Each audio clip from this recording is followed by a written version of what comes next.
Hello दोस्तों, आज की कहानी बूढ़ी औरत के 50 रुपए। एक शख्स पैदल किसी रास्ते से जा रहा था। उसने देखा कि सामने एक बिजली के खंभे पे पेपर चिपका पड़ा है और उसमें कुछ लिखा हुआ है। उसमें लिखा था कि कल इस रास्ते से गुजरते वक्त मेरे 50 रुपए कहीं गिर गए।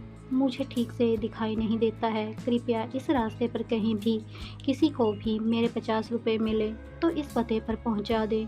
नीचे लिखे पते को पढ़कर उस शख्स का मन वहां जाने का करने लगा। उस शख्स ने पते को याद किया और उसकी तरफ बढ़ने लगा।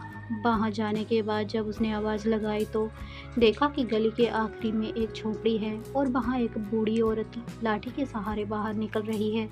उस शख्स को मालूम हुआ कि वो वृद्धा वहां अकेली रहती थी। बूढ़ी औरत के सामने आने पर उस शख्स ने उससे कहा कि माँ जी, आपके 50 रुपए जो गिरे थे वो मुझे मिले हैं। ये रहे आपके 50 रुपए।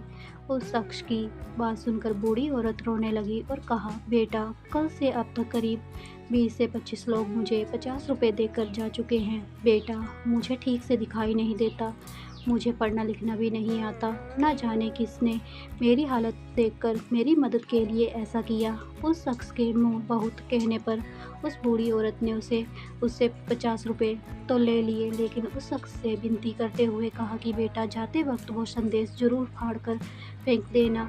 जाने किसने मुझ पर तरस खाकर ऐसा किया है। उस शख्स ने सिर हिलाते हुए बूढ़ी औरत की बात पर हामी भर ली। थोड़ी दूर जाने के बाद वो शख्स सोचने लगा कि आखिर मुझसे पहले आए उन 20 से 25 लोगों को भी उस बुढ़िया औरत ने वो संदेश फाड़ने को कहा होगा, लेकिन किसी ने उसे अब तक फाड़ा नहीं है, तो फिर मैं ऐसे कैसे फाड़ दूं। उस शख्स के मन में उस व्यक्ति के लिए बहुत ही आदर का भाव आ रहा था जिसने बूढ़ी औरत की सेवा के लिए इस तरीके को ढूंढा। उस शख्स का मन उस व्यक्ति के लिए कृतज्ञता से भर चुका था। फिर क्या था, वह उस शख्स ने भी बिजली के खंभे में लगे उस संदेश को वैसे ही रहने दिया। दोस्तों, इस कहानी से हमें यही सीख मिलती है कि हमारे मन में सिर्फ कर्म करने की इच्छा होनी चाहिए। मदद के तो अनेकों तरीके हैं। अगर हमारे अंदर किसी की मदद करने की इच्छा हो तो हम किसी न किसी रूप में भी ज़रूरतमंद की सेवा कर सकते हैं।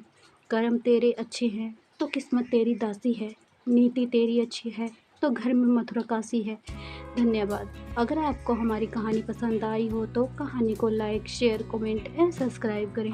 धन्यवाद। राधे राधे।